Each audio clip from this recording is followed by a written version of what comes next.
এবার ভারতীয়দের ভিসার আবেদন গণহারে বাতিল করছে সংযুক্ত আরব আমিরাত। মধ্যপ্রাচ্যের প্রভাবশালী এই দেশটি ট্যুরিস্ট ভিসার নতুন নিয়ম চালু করায় বিপদে পড়েছে ভারতীয়রা। মঙ্গলবার টাইমস অফ ইন্ডিয়া এই তথ্য জানিয়েছে। প্রতিবেদনে বলা হয়েছে, সংযুক্ত আরব আমিরাতের নতুন ভিসা নীতি অনুযায়ী একজন পর্যটককে তার হোটেলের রিজার্ভেশনের প্রমাণ, বিমানের টিকিট, রিটার্ন টিকিট দেশটির ইমিগ্রেশন পোর্টালে আপলোড করতে হবে।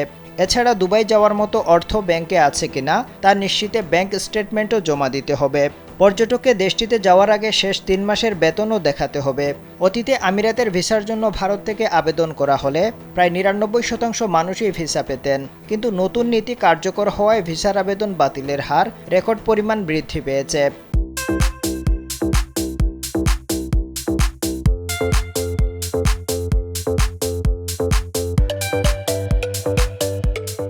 এর ফলে ভারতীয় পর্যটকরা আর্থিক ক্ষতির সম্মুখীন হচ্ছেন, কারণ আবেদন বাতিল হওয়ায় হোটেল বুকিং, বিমানের টিকিট বুকিং, ভিসা ফির জন্য ব্যয় করা অর্থ তারা আর ফেরত পাচ্ছেন না।